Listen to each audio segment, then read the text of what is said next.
Hey, welcome in once again to Strictly Speaking here on True Blue. I'm Bob Frantz. We've got a good one for you today.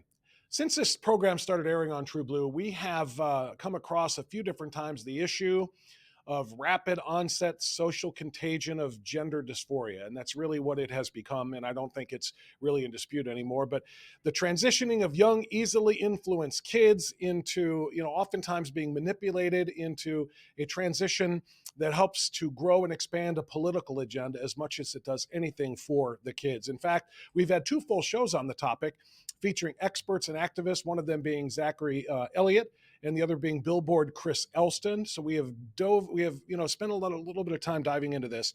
Both of them are working every day to stop the horrific mental and physical abuse of kids in the name of this bizarre contagion.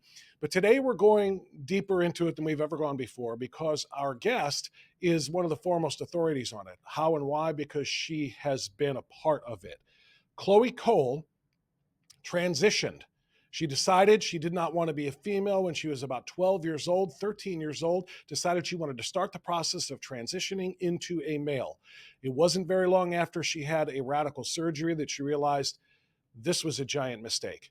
And then now she has become one of the foremost authorities on detransitioning in the United States. How much of an authority? Enough so that she has been called upon to testify before the United States Congress. So before we welcome Chloe Cole into the program, let's watch this. My name is Chloe Cole, and I am a detransitioner. Another way to put that would be, I used to believe that I was born in the wrong body, and the adults in my life whom I trusted affirmed my belief, and this caused me lifelong, irreversible harm.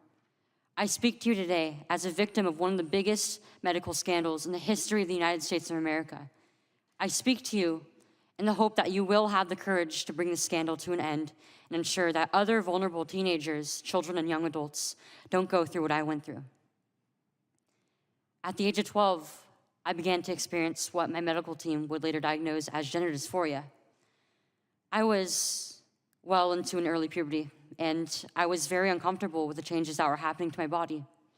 I was intimidated by male attention, and when I told my parents that I felt like a boy, in retrospect, all I meant was that I hated puberty, that I wanted this newfound sexual attention to go away, that I looked up to my brothers a little bit more than I did to my sisters. I came out as transgender in a letter I sent on the dining room table. My parents were immediately concerned. They felt like they needed to get outside help from medical professionals, but this proved to be a mistake. It immediately set our entire family down a path of ideologically motivated deceit and coercion. The gender specialist I was taken to see told my parents that I needed to be put on puberty-blocking drugs right away. They asked my parents a simple question: would you rather have a dead daughter or a living transgender son? The choice was enough for my parents to let their guard down, and in retrospect, I can't blame them. This was the moment that we all became victims of so-called gender-affirming care. I was fast-tracked onto puberty blockers and then testosterone. The resulting menopausal-like hot flashes made focusing on school impossible. I still get joint pains and weird pops in my back, but they were far worse when I was on the blockers. A month later, when I was 13, I had my first testosterone injection. It's caused permanent changes to my body. My voice will forever be deeper, my jawline sharper, my nose longer, my bone structure permanently masculinized, my Adam's apple more prominent, my fertility unknown. I look in the mirror sometimes and I feel like a monster. I had a double mastectomy at 15. They tested my amputated breast for cancer. And I was cancer-free, of course. I was perfectly healthy. There was nothing wrong with my still developing body or my breasts, other than that, as an insecure teenage girl, I felt awkward about it. After my breasts were taken away from me, the tissue was incinerated. Before I was able to legally drive, I had a huge part of my future womanhood taken from me. I will never be able to breastfeed. I struggle to look at myself in the mirror at times. I still struggle to this day with sexual dysfunction. And I have massive scars across my chest. And the skin grafts that they took of my nipples are weeping fluid today. And they were grafted into a more masculine positioning, they said. After surgery, my grades in school plummeted. Everything that I went through did nothing to address my underlying mental health issues that I had. And my doctors, with their theories on gender, thought that all my problems would go away as soon as I was surgically transformed into something that vaguely resembled a boy. Their theories were wrong. The drugs and surgeries changed my body, but they did not and could not change the basic reality that I am and forever will be a female. When my specialist first told my parents that they could have a dead daughter or a live transgender son, I wasn't suicidal. I was a happy child who struggled because she was different. However, at 16, after my surgery, I did become suicidal. I'm doing better now, but my parents almost got the dead daughter promised to them by my doctors. My doctors had almost created the very nightmare they said they were trying to avoid. So what message do I want to bring to American teenagers and their families?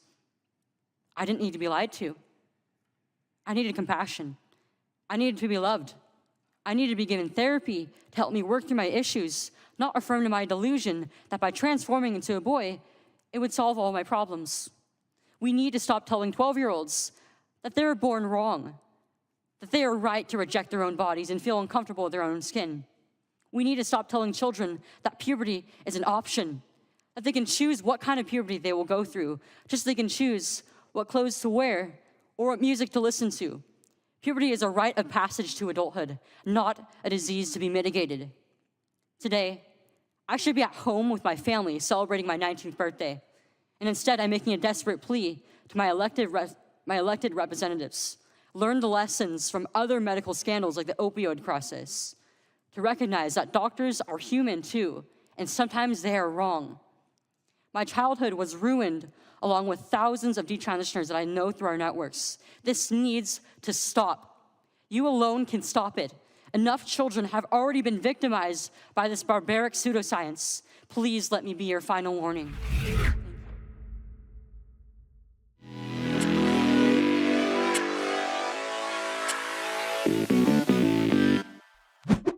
This episode of Strictly Speaking with Bob Frantz is brought to you by Get More Tank. What is it? Get More Tank is a fuel catalyst that's going to save you money every single month on gas. Get More Tank is a tablet with active ingredients that add big mileage to every tank. Made in America, the Get More Tank formula has been used for decades by trucking companies and heavy industry. Now the Get More Tank formula is available to people like you and me. Get More Tank works in any gas or diesel engine, cleans your engine, lowers emissions, and you'll feel improved engine performance every time you step on the gas.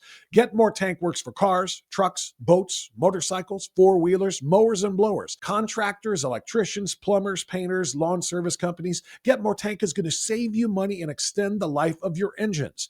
If you're an owner-operator running your rig around town or across the country, Get More Tank is going to save you money too. A 5-pack on sale only at getmoretank.com for just $22 plus shipping. Use promo code BOB and get 10% off of that.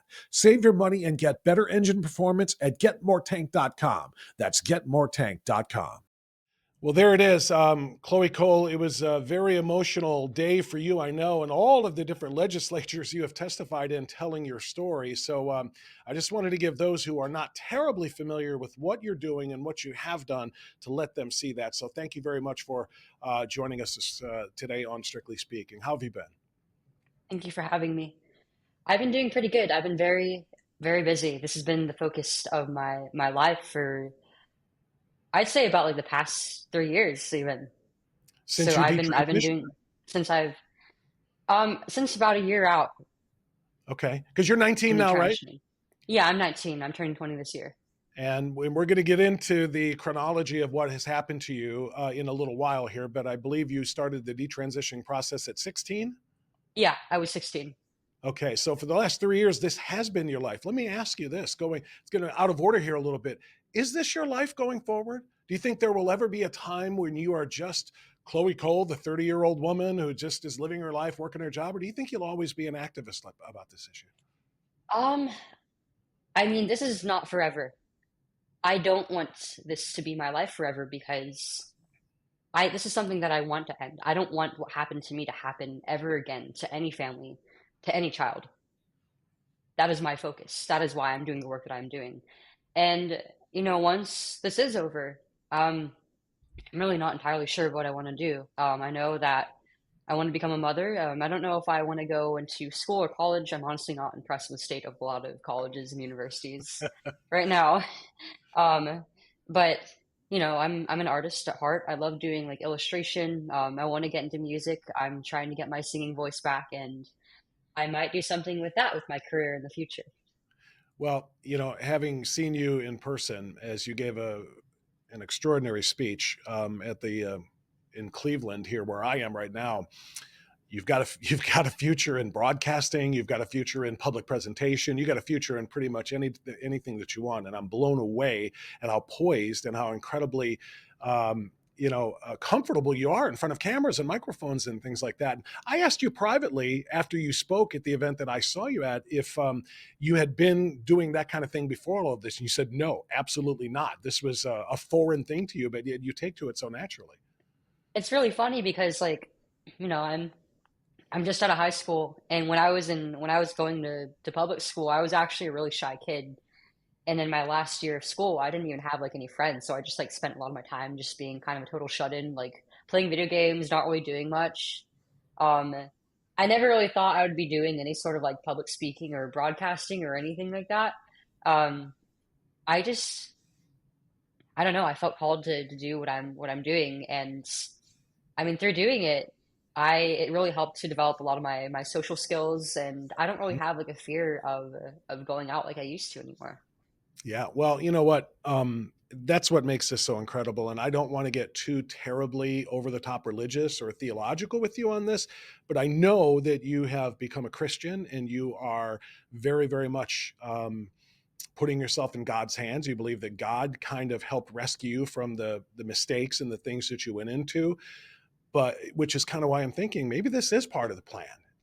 You were I think shy so. before. You were shy before, but now you are just an extraordinarily confident, dynamic young woman who is just capturing audiences everywhere. You had a skill that God brought out of you for one reason or another, and maybe that's it. So, you said you don't want to make this your entire life because you want this to be over because you don't want this to happen to other kids, anyone else to go through what you went through. Do you think that time will ever come? Do you think this is a phase that the country is going through or that our culture is going through and that phase will eventually end to the point where nobody is talking about this anymore? For sure. And I think it's a lot sooner than we might expect. We're seeing how nearly half of the states in the US, I think over half now, with Wyoming just passing their own common sense age restriction bill on this treatment in children, um, a lot of our states are reeling back on this and choosing to protect children. And we're seeing how the countries in Europe that have pioneered these treatments in kids are doing the very same, and they're no longer recommending these treatments to kids. Because we've seen the results. We've seen what these treatments do to a child's developing body and mind, how it leaves them scarred for life. We know how horrible it is. It's not going to last. Well, you're right about some other countries doing this already. They have banned these kinds of treatments for children, and we're not just talking about surgeries, but the beginning process, the hormone blockers at the age of puberty or around the age of puberty, and then the cross-sex hormones. They're saying nope, we're not doing this because this is extraordinarily dangerous, and they're finding that out. But here in the United States is where the biggest pushback against that is. They're still trying to tell us to tell you, even though you've been through this, that unless we push this on kids who express some sort of confusion, unless we push this onto them in the form of gender affirming care, that we're harming them. The rest of the world is wrong, is kind of what at least the culture in the United States continues to say right now, including the medical culture. Yeah, and I feel like a big consequence, a big part of that is that, I mean, the US in general, it's a larger country. It has a lot of different states, so it's harder to legislate around. And it's also been made into an issue that is political, that is partisan. The left has made this into something that is about basic human rights and delivering healthcare to people who need it. Well, you're right, and I know that your response to that has been yes. It is about healthcare, and it is about human rights, and it is about people getting the help that they need. But help is not going through radical bodily and psychological changes. Help actually should come in the form of therapy, something that people like you were actually denied when you first started going through this, right? Yeah, I mean, this is not a single part of this is help. It's it's mutilating sterilizing procedures for something that is ultimately a psychological illness. And the people who are struggling with these feelings of distress around their sex that are so great that they want to change who they fundamentally are, they deserve love. They deserve compassion. But it is not compassionate to lie to them and to allow them to make decisions that are going to hurt them in the long run. That is exactly the point of all of this. And I know it's been such a huge point of the testimony. And we just played what you said before Congress. I know you've spoken before numerous state legislatures as well, including here in Ohio. You helped get something called the SAFE Act passed here, which is called Saving Adolescents from Experimentation. Let's go back to your experience, and for people who know you, this is going to be redundant, and obviously it is for you, but for those who don't know and who are hearing about this for the first time or maybe a little bit less familiar, let's go to the beginning. 12 years old or so, 13 years old, you kind of start feeling I'm a little bit different, I'm a little bit uncomfortable with who I am or what I'm supposed to be. Give us that part of your story. I mean, from a very young age, I had always been just different from my family, from my peers. Um, I'd always kind of been a bit of an eccentric kid. I spent a lot of my time drawing. Um, I mean, I have illustrations and papers and notebooks that are just like filling like drawers in my house to the brim from the time that I was a toddler until about like my senior year of high school. And I was kind of a weird kid. I had some weird habits. I spent a lot of my time alone. I couldn't really get along with a lot of my my peers my age. And I always felt like there was something that was making me different. I had been a bit of a tomboy. I felt like I fitted more with the boys than the girls my age. I liked my time more with my brothers than my sisters. And that was something that I actually had taken a lot of pride in for a long time. It was something that I felt like it made me tough. It made me unique. Um, and Were you I the loved only being in. tomboy? Were you the only tomboy in your friend circle? Because most groups of kids, when I was your age, I knew a lot of girls who were tomboys who could kick some of the boys' butts. To be honest with you, on the playground or in the in the sports and so on and so forth. Were you the only one? I wasn't the only one, but I always had this feeling that I couldn't really verbalize that was making me different from the other girls around me. And part of it might have been that I had an early puberty. I started developing a lot earlier than a lot of my peers. So that was a lot of pressure on me. And it was kind of scary even watching my body start to develop before my own eyes while I was still very, very young. And the treatment that I got for that, not necessarily bullying, but people would make a lot of comments on my body, often of a sexual nature while I was in probably about fourth, fifth grade. So that was really very uncomfortable. And it felt like that part of me was always being watched, that I was being treated like an adult while I was still a child, very, very much a child. And I mean, I suspect that I might be on the autistic spectrum. I haven't been able to get a formal diagnosis because it was actually my preschool teachers that first suggested to my mom and dad because I had some very eccentric behaviors. They thought, well, it might be a good idea to get your child screened for autism. Mhm. And this is when I was roughly about 4 or 5-ish years old. And the pediatrician, told my mom and dad, "Oh no, there's no way that your kid's on the autistic spectrum." They didn't try to screen me or anything. It was just an immediate no. Um, but as I got older, I was still having problems in school, so my mom and dad had to keep pushing and pushing and pushing for help, trying to figure out what was wrong with me. Um, and eventually, they settled for an ADHD diagnosis. I think at around 10 years of age is when they started medicating me, putting me on all these different courses of medication, like raising the dose and changing it over time. I hated it. It didn't really work. Um, and Did I it was still affect? having Did it problems in affect you school and with mentally? socializing. Did going on those ADHD meds, like, did you have a cognizant change in how your mind worked? Because I've never heard that part of the story being drawn together. I don't know if it has anything to do with it or not. I don't know if ADHD drugs are like, the SSRIs that can have some very definitive impacts on the brain. And I didn't know if that had any impact on the suspected autism, or obviously what you came to diagnose or have diagnosed, I guess, as gender dysphoria. Yeah, so I was prescribed like different stimulants. Some were long release, some were short release.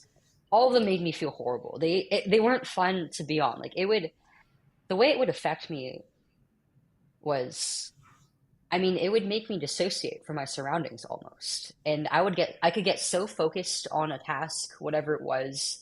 And it wasn't always work. Sometimes like I'd still get distracted just like playing video games or drawing or something, but I would get so focused that I would just forget about the entire world around me, and I would just do something for hours until the medication wore off. And then once it did, like I'd finally come back to reality. I'd realize like, wow, like I'm really thirsty, I'm really hungry, I really have to use the restroom, I have a massive headache. It would dissociate me so much from the experience of my own body and my own needs. And that, I can't imagine that would be terribly beneficial to a developing mind and a No, developing I body. I would agree, but I'm wondering now, looking back at it as a 19-year-old young adult, do you think, and have any professionals talked to you about, did that disassociation of yourself from reality have an impact on your self-awareness about your sex and about your comfort in your own skin? I have no idea, but I can't imagine that it helped very much. Yeah. Since I was already feeling very dissociated from my body, especially the older that I was getting. Um, with the early puberty, and with growing up in like a very media oriented environment, I was often using the internet, social media, and go like before I even had a phone, a lot of my I would be using like a lot of my friends' devices. Um, and I always felt like there was this standard of that was expected of young women, in terms of our behavior, in terms of the way that we dress and how our bodies and faces look. And I just felt like I was ugly. Like I couldn't match up, and that there was no hope for me even. Um, I thought that I was going to be stuck looking the way that I did at 12 forever. And I hated that idea. I was so afraid of never being feminine enough as a woman. And I wanted to run away from it. And sometimes I would always hear about the negative things that come with being a woman, all the pain of things like periods and childbirth.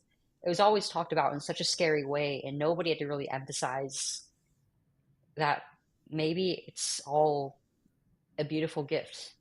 I never really thought about it that way. It was never really talked about to me in that way. And I thought that I wanted absolutely nothing to do with it. And there are times when like I would look at myself in the mirror, I was on the skinnier side. I thought that I was a woman as a woman I was supposed to be soft and curvy and have large breasts and a tiny waist and big hips and a big butt and thighs. I didn't look like that. I was on the thinner side, and I was a bit heavier on top even. I had like bigger shoulders. I had a bit of muscle in my body, and I would look at that and think, why aren't I just a boy? That's how a boy's supposed to look. I think I'd be, if that were the way that I were born, I'd be perfect for that. And so this is around 12 we're talking Yeah. about. I'm trying to figure out, so that would be 7 years ago. So around 2017, I guess, or so, then you would have Yeah, been 12, right? roughly about there, yeah. Um, you didn't probably come to the conclusion or ask the questions about, why am I not just a boy on your own? There had to have been influences. And I'm thinking in 2017, this was all starting, I think. I mean, it had started prior to that, but it was really starting to expand and grow at that point. Where did you first get the idea that, okay, I don't look like the typical girl like a lot of my friends do, but so I must be a boy? There had to have been some seed from somewhere that made you think that, rather than just, I'm an ugly girl. I think those were thoughts that I started to have independently, actually. But I mean, I didn't really ever actually think that I was a boy until I learned about the transgender community. Um, and sometimes I had heard the word when adults were talking about it, like in at family gatherings or like over the TV.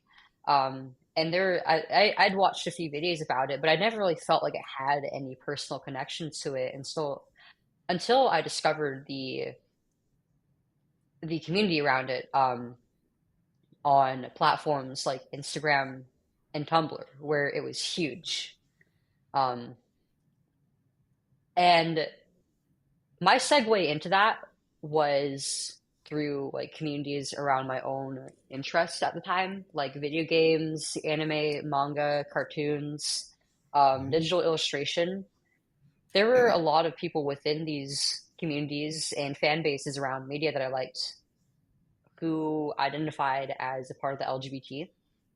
And a lot of those under a lot of those posts, they use like LGBT hashtags. So eventually, I was just seeing posts that were just around that specific issue, and it was just so it caught my attention. It was so interesting, because I'm starting to my mind's starting to develop. I'm starting to question my identity, not necessarily in terms of my sexuality, but like crushes, my own role in the world and my own community around me.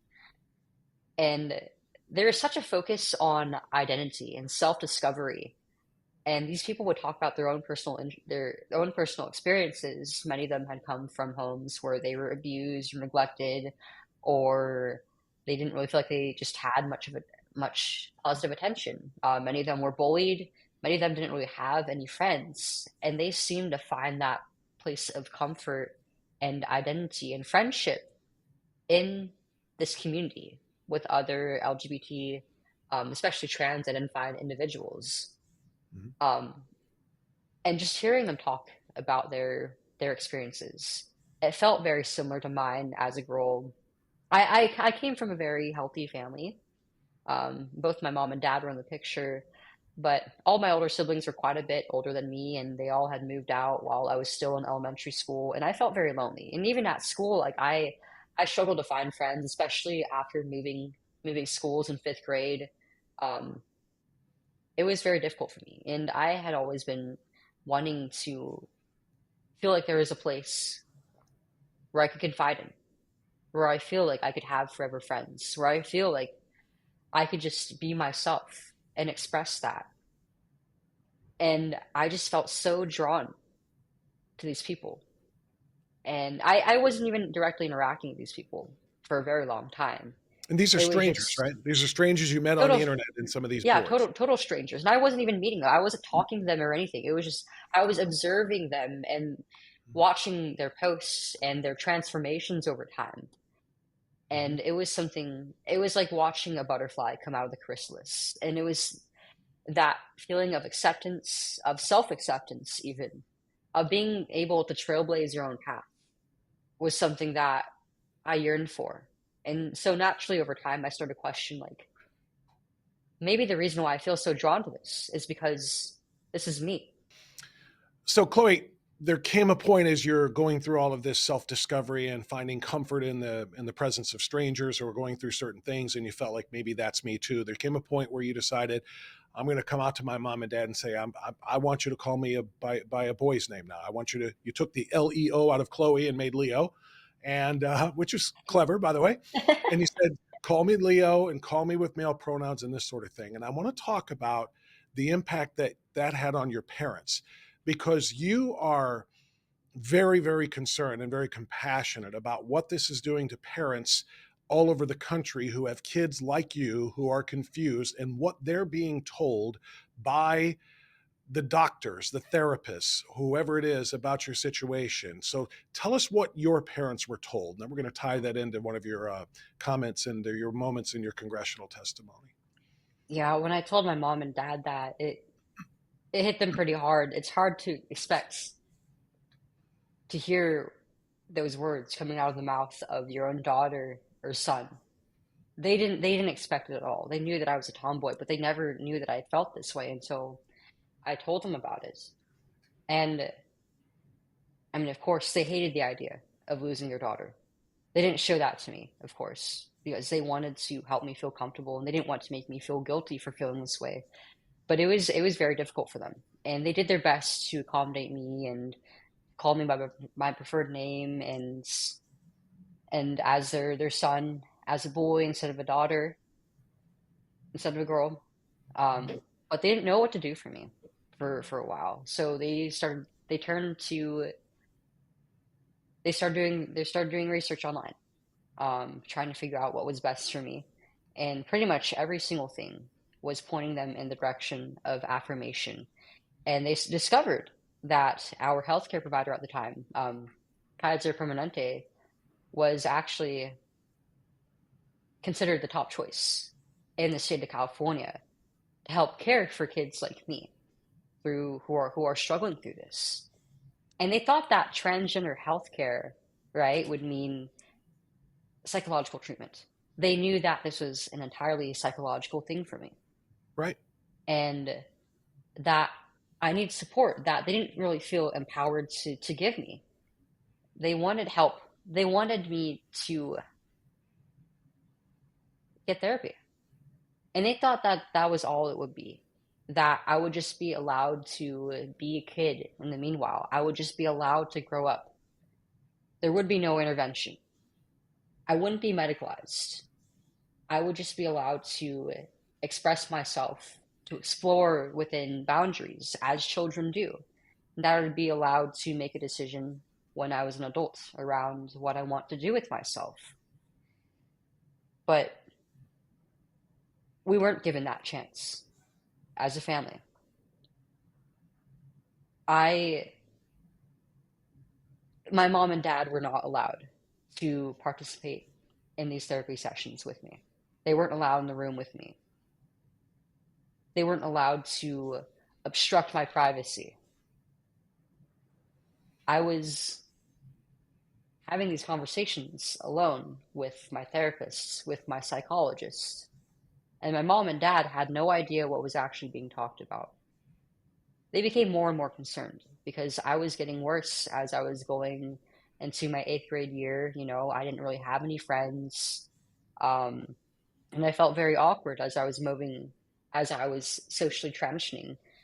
And, you know, I believed myself to be a boy at the time. And I was frustrated that everybody was still calling me a girl name, that everybody still looked at me as a girl, that I didn't look like a boy. And I thought that my only way forward was to try and become one. And my Chloe, mom and let me dad, let me interrupt for just a second. Your parents weren't allowed to go into these sessions with you. What was going on in those sessions? Was there any attempt to give you psychological treatment and to say, you're a girl, you're going through some things right now, fear of puberty, fear of your body changing, fear of this, that, and the other thing? Was there any attempt whatsoever, or was it right from the get-go, let's get you on the transition path? no, there's absolutely nothing of substance going on. I would talk about my distress with my body, with being a girl, with going to school, and with things that were going on at home, and my strained relationship with my parents. But my therapist never really addressed any of that. It was just like, oh, well, I'm sorry that you're going through that. And I was never really taught how to deal with these feelings. They would just listen and nothing would happen. And so I was becoming more and more distressed, right? It's like, I'm in therapy. I should be getting better, right? Why aren't they trying to help me? Can I not be helped? It was a horrible feeling. And if my mom and dad were just allowed to be in there with me, they could have gotten the ball rolling. We could have been allowed some real help if I was just given some direction, but I wasn't. But they blocked your mom and dad out of being parts of your therapy. And instead, at what point, Chloe, did they tell your mom and dad, you better let this girl become a boy or else? I'd say like maybe about like a month or two in therapy was when they had that conversation with my mom and dad. And that was when my mom and dad were getting frustrated because obviously I wasn't getting better. They weren't allowed to partake in these appointments, and they weren't even followed up with what was actually talked about in them. So they wanted to be like they wanted to know like what's going on. Mhm. Why is she becoming more and more stressed? Why does she want this treatment so badly? Why can't we wait until she is at least legally an adult and she can make that decision on her own? What is the rush? What are the what could the consequences be if we do this right now? What if she regrets this later on? And the And doctor said, what did these medical professionals say? What was "Oh, their this is the right path. She knows what she wants. Children understand what their gender identity is from a young age because it's something that's just innate. She knows exactly what she wants. And if you don't give it to her, if you don't let her have it, well, the suicide rates within the transgender community are very high. Nearly half of transgender people end up experiencing suicidal ideation or attempting or completing a suicide. You don't want that for your own daughter, do you? Would you rather? They gave them the ultimatum, basically, of would you rather have a dead daughter or a living transgender son? And when you're faced with the possibility of your own child's death by a doctor, no less, what wouldn't you do to save your child? When they keep drilling this idea in that if your child doesn't get this treatment, they are going to die. They are going to take their own life. So they're manipulating your parents into supporting quote unquote gender affirming care that instead of being psychological treatment for the dilemma that you have, which is psychological, they start the biological and physical process of stopping your puberty and then beginning to put you on cross sex hormones so that you could be more male. I think manipulation is the perfect word for it because, I mean, my parents, I don't see it as consent. They signed off on the forms, sure, but it wasn't consent, it was coercion. They weren't given any other choice, they weren't empowered to make any truly informed decision. The suicidal ideation aspect of this is so important, Chloe, because you literally just said it, and you're right. What parent, if they are told if you don't go along with this and push this and allow this to happen and sign off on this, your child's going to kill herself? Who's not gonna sign off on this? You did have suicidal thoughts, but it wasn't at this point, was it? I know we're fast forwarding a little bit to the detransition period, but it was after your surgery, which was 2 years later, right? 15 is when you had Yeah, your surgery. Tell yes, it us was about that. very Tell us, expedited. yeah, tell us about that. At 15, you had your breasts removed. And after that, that's when you started thinking about whether or not you wanted to live anymore. Can you give us that part of the story? The horrible part is that I wasn't suicidal until I was on these treatments. I was far from being suicidal at the time that I started socially transitioning. I was suffering, sure. I was afraid of growing up. I was afraid of my body developing and becoming more feminine. I was also afraid of never looking feminine enough at the same time. I had all of these contradictory feelings just pulling at me like ropes. And I was very lonely. I didn't feel like I had anybody to confide in about these feelings, even my own therapist, because when I tried talking to them, it's like I wasn't going to be helped. And I knew this, but I didn't want to die. I wanted to live. I wanted a better life. I wanted to be happy. I never really even thought of suicide. I just wanted to get better, Did they but ever I wasn't ask you allowed about that. it, Chloe, in your therapy before they manipulated or coerced your parents into going along with this by saying she's going to kill herself if you don't?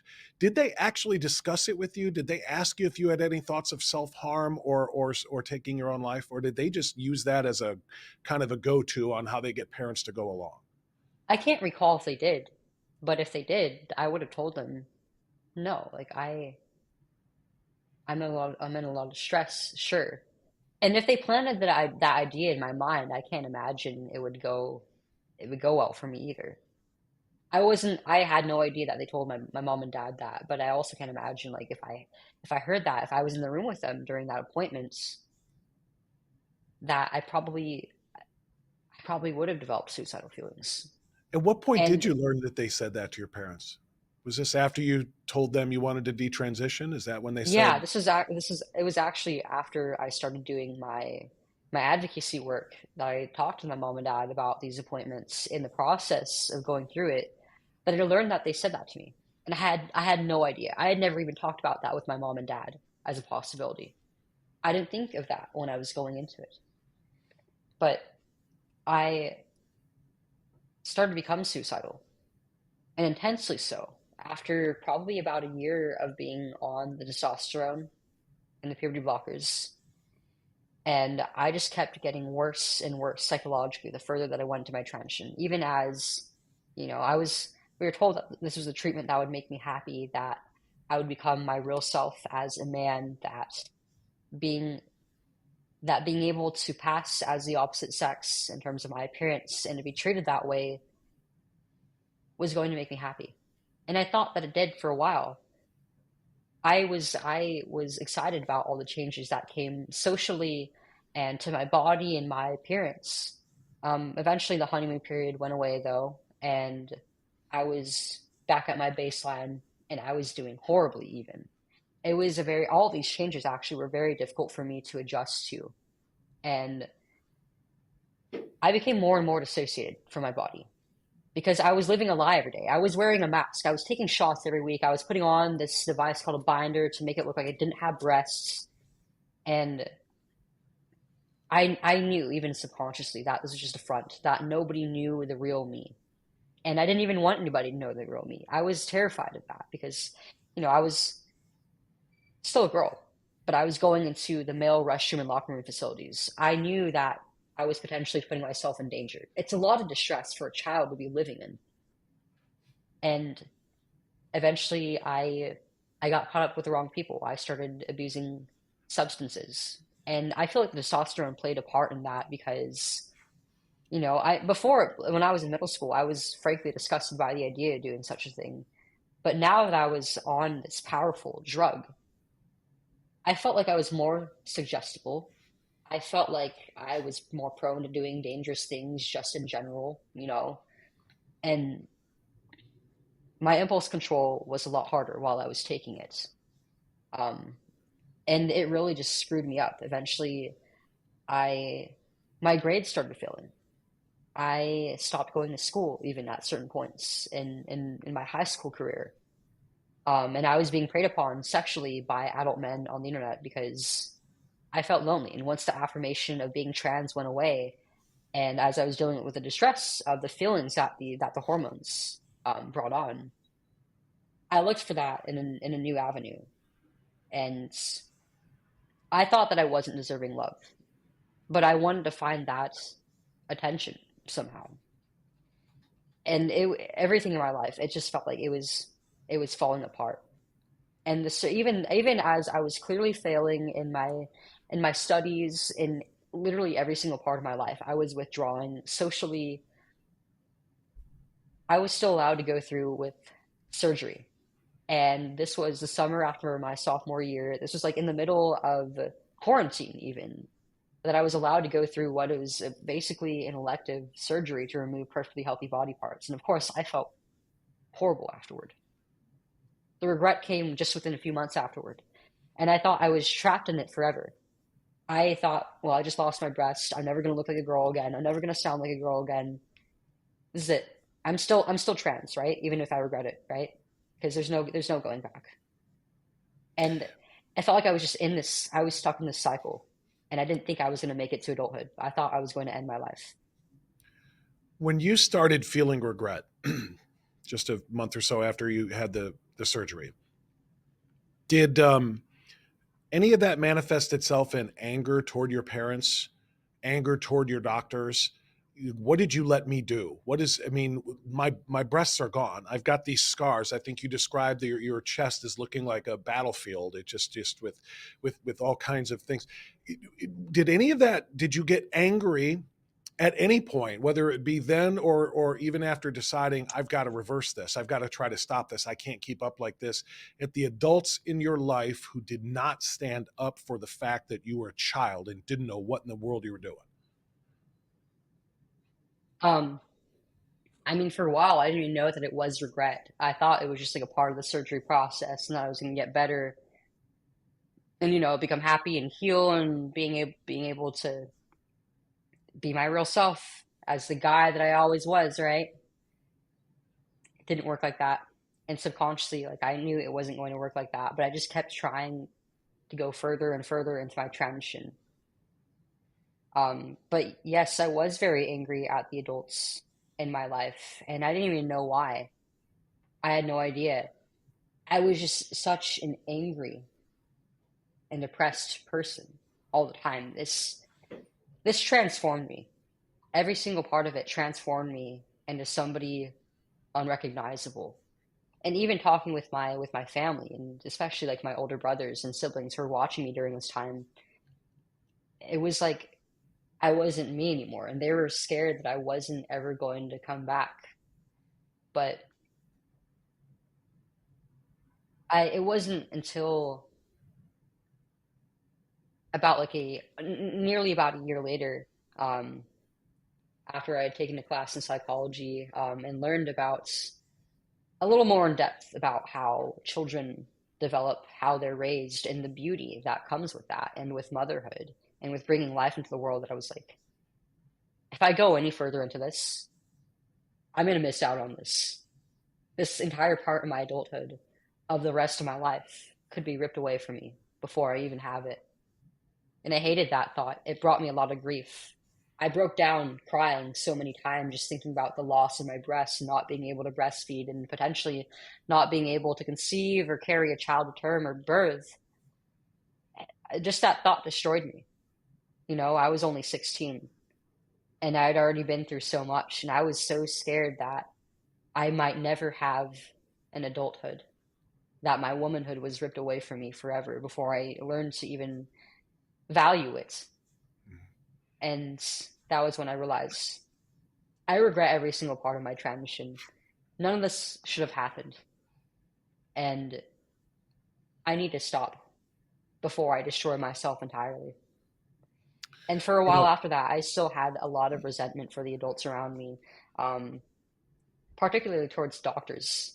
I It was driving me crazy trying to go back to them and not getting any help when they got the ball rolling for my transition. But now that I was trying to get help for my detransition, just even just therapy or blood tests or knowing what's going on with my body and all the complications from these procedures, it was like everywhere I turned, they no longer cared about me, and I wasn't going to get any help, and it was horrific. this I is huge. This is a huge, huge part of your story and about what I know you are trying to tell other people and parents of young people. When you were confused, a 13-year-old girl going through a bit of an identity crisis and everything that you just described, they were so quick to say, let's go. Let's do this. Let's get you on the blockers. Then we'll get you on the hormones. We'll schedule your surgeries. And they were your best friends in the world. When you are now 16, a 16-year-old, still a kid, by the way, a 16-year-old transitioned into what a facsimile of a boy, and you say, oh my gosh, I've done the wrong thing. I need to stop this now. Did those people say, okay, let's go, let's go. Leo, we're going to get you back to Chloe. We're going to get you right again. You're telling me they said, get out of here, kid. We're done with you now. They were so quick to push you into it and not allow you to get back out of it. That's enormous. it's it's so frustrating. It's so frustrating because I would every single one of my doctors, I would talk to them. I would have long appointments with them afterward, talking about how much grief, how much pain I was in, And it's like it all just kept coming back to gender. That the distress, it was just continued gender dysphoria. And it was always about my gender, not about the pain of what I had been through, not all the traumatic experiences that I had as a consequence of it. Um, my gender specialist, the woman who referred me to surgery, she would tell me things like, well, it's just another part of your gender journey, isn't it? It's it's just another transition. And that it made me so angry to hear that. I immediately pushed back. I was like, this is not a transition. This is a very rejection of transition. And she even once told me, well, you're the only patient that I've ever had who has detransitioned or regretted any of this. And it's like, yeah, like when you're treating your patients like that when they do, you're making it kind of impossible to come back. Yeah. And it turned out it wasn't true. I eventually met a girl who had that exact same doctor and had the very exact same experience, except she was younger. She was 12 when she started medically transitioning, and she was 13 when she lost her breasts. I know now that I'm far from the only one. Well, we Um, should be able to tell that simply from statistics as well. Going back to the yeah, suicide issue, they lie to parents like yours and say, if you don't do this, you're going to lose your child. But what they don't tell you, and what nobody wants anybody to know about this, is the fact that 19 times more people who have undergone gender transitions that started as youths, 19 times more likely to kill themselves in their young adult years. yep, They realize what they've done has been a horrific mistake. Their bodies are mutilated forever. They're never going to be able to get that time back, as you pointed out, or their functional the likelihood of their functional ability to procreate is all gone forever, and that's when they take their lives. There is plenty of regret. yeah, they misattribute the suicide to, or the suicidality to not being able to get the treatment that they need, or even like lack of psychological support or transphobia, hatred of transgender people. And they just don't look at the real distress that these people are going through, you know. And like they did a study even during the time that I was going through this, that I had the surgery. I met all the criteria. I was between the ages of 12 to 17. I had my surgery between 2013 to 2021, but I wasn't included in it. I found out later, looking through my records, that my detransition was never documented. They never reported that I regretted my transition or that I stopped, even as I was talking to every single one of my doctors who transitioned me about it. And they made every effort not to help me. When I went back to my endocrinologist, I remember, like, I was trying to get routine blood tests scheduled so that I would know where my hormone levels were at after stopping hormones. I kept telling her, like, I'm not a boy. Don't treat me like a boy. I'm a girl. I want to be a normal woman. So please, when I get the guidelines back for my hormone levels, show me the guidelines for a teenage girl. Every time I got the guidelines back for a boy. And even if I was still transitioning, it wouldn't be helpful because my hormone levels would be and should be different from a teenage boy. Because if I had the androgen levels of a boy, it would destroy my body, and it already was. And by the very end of my transition, I was on such a high dose that it was dangerous. I mean, of course, that any dose is going to be dangerous. But I was 16, 15, and the dose they had me on would probably have my testosterone levels at roughly the same level as a average 20-year-old male. Wow. I'm blown away by the fact that you just said that they didn't even document your regret. They didn't document that you were detransitioning. And then they had said to you, you're the only one that we have like this. How many others did they not document so they could say, look at all of our files. All of these people are happy. All of these people are satisfied. You are unusual for wanting to detransition. That type of dishonesty has me wondering, honestly, if we're not talking about medical malpractice, if we're not talking about medical fraud, I feel like you should have lawyered up by now. Have you thought at all about that. Not that you're trying to get rich off your own trauma, but the fact that these doctors lied to you and lied to your parents and have causing you so much trauma in your life. I feel like, there's something that can be done here to hold them accountable. Yes, and I actually filed suit last year, Oh, you in the did. spring. I did. And I'm still in the discovery phase right now. Okay. But I filed a suit against my surgeon, my endocrinologist, the woman who referred me to surgery, as well as Kaiser Permanente as a whole, and the hospital where I underwent surgery. And I there's so many holes in the way that they treated me. They went against their own guidelines at the time even, and they were just so incredibly negligent throughout the entire process. It's malpractice. It It's was exactly what it sounds negligence. like. It's fraud. Yeah, and what they told your parents was also, I think, malpractice by telling them you were going to kill yourself if you didn't get this transition and make them sign off on this. In fact, Chloe, as much compassion as I have, and I think anybody watching us right now who knows your story has for you, I have an equal amount of compassion for your parents. And I know you do too, because they were lied to. I want to play this for people. This is part of your testimony before the congressional committee, a congressional committee on this transitioning. You were questioned by Congressman Chip Roy, and you decided you wanted to make a statement to another witness there, which you can explain to us in just a moment. But I want people to watch this, and I want you to respond to it. Go ahead. Well, I understood that Mrs. Reynolds is scared for her child. And I just want to set the record straight that I don't hate her. I don't think anybody in this room hates her. In fact, I see my own mother and my own father in her, and that she dearly loves her child.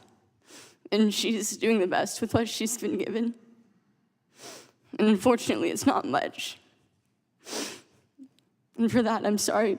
I mean, I think every parent deserves the utmost grace and guidance with how to help their child. That being said, I don't wish for her child to have the same result as I did. I don't wish for anybody to regret transition or to detransition because it's incredibly difficult. It comes with its own difficulties, and it's not easy. And I hope that her child gets to have a happy and fulfilling adulthood, however that may look like. Tell us about this mom that you were referring to there, this witness, and why you were so emotional in talking about her.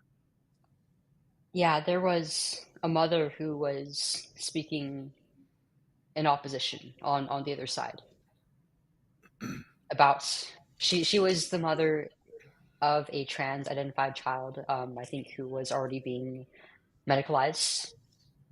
And I mean, when she was talking about her child, she would use these words like transphobia and hatred to describe people on the opposite side, people like me. And I had my own experience as a patient, as a child who had gone through this myself, but I can't imagine what any parent going through this, just what kind of distress, what kind of pain that brings. And I wanted to give that grace to her because when you're the parent of a trans-identified child, you're given all these confusing messages about how to navigate it. You often hear that like there's an agenda being pushed against trans-identified children, that there's a genocide, that people want them dead, that people want to deny them healthcare, that any sort of pushback is hatred. But I wanted to show the other side of that. I wanted to show her that it's not about hatred. We all want the same thing. That we all love these children, even if we disagree on what it means to love and care for a child who is struggling with feelings of gender dysphoria. I just kept thinking back to my own mother and father. For a while, before I started speaking out publicly, I actually did have a little bit of resentment for them. I was very angry at them and pretty much every single one of the adults in my life, right? But as I started speaking out, as I started hearing these stories of other families and what they were going through, and as I was talking with my mom and dad about what happened to them, what they were told, I realized that they were just doing the best with what they were given. That they were following the guidance of our doctors, of the people who we thought we could trust, and they were just as hurt as I. And there is a lot of blame that gets shifted onto these parents of children who identify as trans from all sides. It's hard. It's hard to deal with as a parent when you're being attacked every which way. And I think every single parent who is going through this deserves love and compassion. You showed that in that response. It was very moving. What do you think, Chloe, when you see TikTok videos or Instagram videos of these teachers, preschool teachers, kindergarten, primary grade teachers? Most of them look radical in some way or another with blue hair or purple hair and things like that. And their classrooms are decorated in rainbows. And they're bragging about how all of their children, half of their children have already identified themselves as being trans or being some other form of the LGBTQ spectrum. What do you think, especially when it comes to the parents of these kids? They're dropping their kids off at the beginning of the day. Their kids are being hit with that stuff all day long. And then they come home and say, hey, mom, I think I'm trans. How do you feel when you see that stuff, having gone through what you've gone through? It's like a really effective advertisement for homeschool. I, You're right. For a lot of people, it is. I mean, I know that's not an option for every parent, which I mean, it's incredibly important to get involved in your child's education, regardless. And of course, homeschool allows for that to the utmost degree. You have complete control over your child's curriculum, what they're being taught and exposed to, and how how they're being taught. But I mean, even if like you're sending your child to public school, I think it's important to get involved in the classroom, to get to know your child's teachers and their school and the staff before you send them there. Um, to look at the It's not curriculum, easy though, is it? Because some of parents do course. try to get involved, but then they go in and they're met with what you got met with by that witness that we just talked about. They're called, transphobes. They're called haters. They're saying they don't want these trans kids to exist and so forth. If they try to say, hey, don't be pushing this stuff on these young, impressionable children. That's a hard thing for a parent to push back on. Yes, of course. I mean, it's horrible because all of this about gender dysphoria, identity, sexuality, it has no place in a child's mind.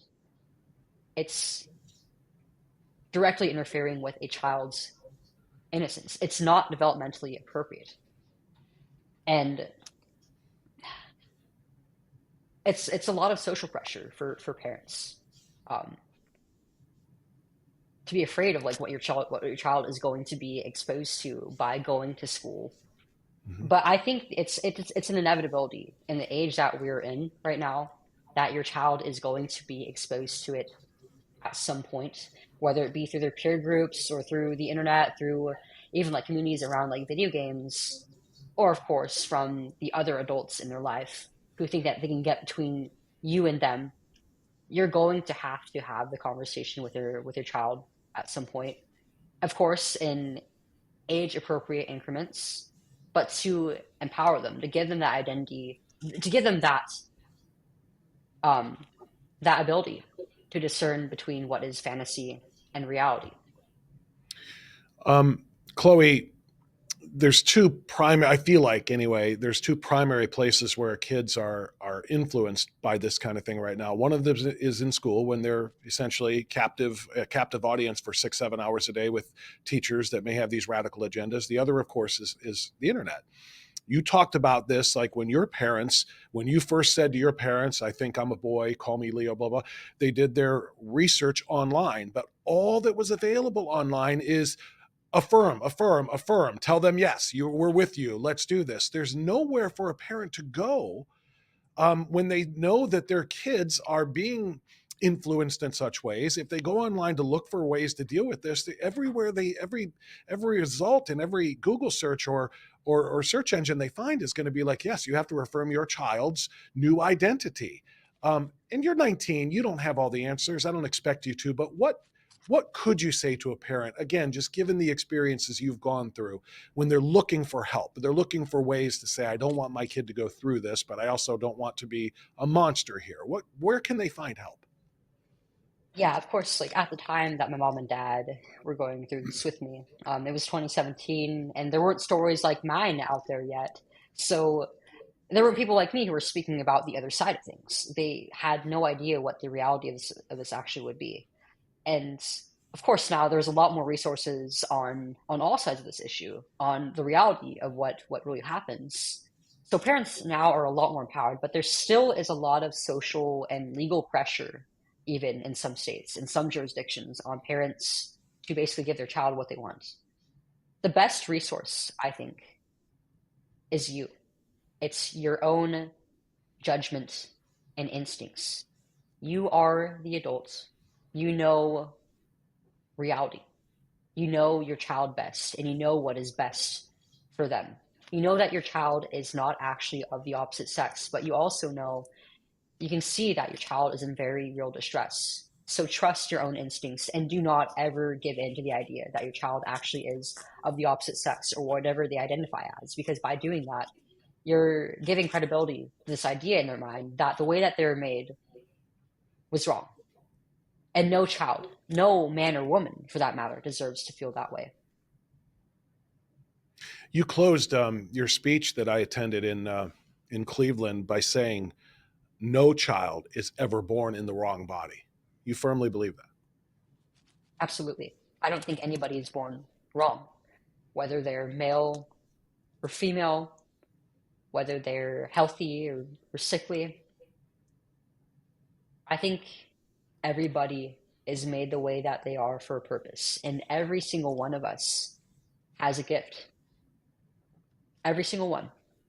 So you have to foster those gifts in your child to help them to explore themselves in a manner that isn't just superficial, that isn't just like things like clothes, the way they express or call themselves.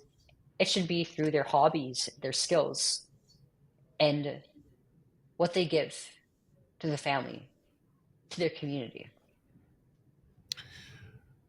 Chloe, I've got just a couple more things I want to cover with you here.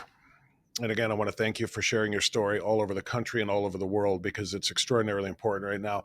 There are some allies online. There are some places where people can go. Let's pull up this guy. I know you know him. You have worked with him. He was a previous guest on this show. I want you to react to this. There's probably a lot of people who hate you and who harass you on these campuses who would like to ask you this question, but I'm going to ask it. What if it was one of your daughters? What would you do? So obviously, I would love my kids. I wouldn't affirm them as being the opposite sex. If you look at all the historical studies into gender dysphoria, before this craze, before they started giving kids puberty blockers, yeah, this affected 1 out of tens of thousands, mostly boys. And when you look at these studies, the cure for gender dysphoria in almost all of these cases is puberty. It's going through puberty, it's growing up. More than 80% of these kids with severe, prolonged gender dysphoria saw it desist, or they just grew out of it when they went through puberty. That is, of course, Billboard Chris. He is one of the most famous or infamous, depending on whether you like him or not, opponents of this transition phase. And in fact, he's protecting kids. And you just heard him. He said, if it were my daughters, I would love them and support them, but I would never, ever sign off on them trying to change genders, because exactly this. For almost every single one of them, even if they do have a legitimate case of gender dysphoria, which is very, very rare, the cure for that is puberty. Would you agree with that? Absolutely. Yeah, I mean, it's exactly as he said. You have to show love and compassion to your child, no matter what they're going through. But the answer isn't to say yes to everything. You have to just allow them to be a child, to live and grow up and just be themselves, to have boundaries for them. And for most children, they desist out of this identity. They desist out of this distress, and puberty absolutely is the cure. It's normal for children, in fact, to have some level of distress, often pretty severe at times, around their body as they're developing, especially for girls. But they deserve to know that that's normal, and they deserve to go through the motions of it, because you can't grow up. You can't grow without there being some level of pain. And they're strong enough to get through this. As long as they have you by their side, they'll be strong enough to get through this and to grow up. And they may need assistance too, beyond a parent. They may need that Of therapy, course. but that psychological therapy is to help heal them, not recommend that they go through more trauma and more pain psychologically and physically through these, essentially gender mutilating procedures. And you still are their very best resource, even if it's difficult at times. That's very well said and an important point. My last question for you, Chloe, is going to be maybe the hardest one. How do you respond to certain celebrities who completely disagree with everything you've said, who have gone through this themselves and say, I'm happy.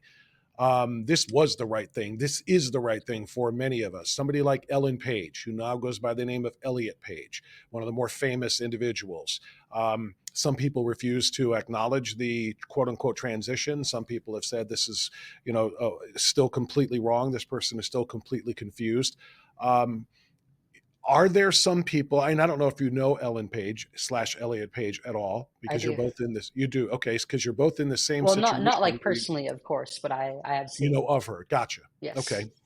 So what do you say to people like Ellen Page / Elliot Page who say, just because it wasn't right for you doesn't mean that isn't the right thing, that transitioning isn't the right thing for everybody? Well, it goes both ways, doesn't it? It's hard to disagree with a personal experience. And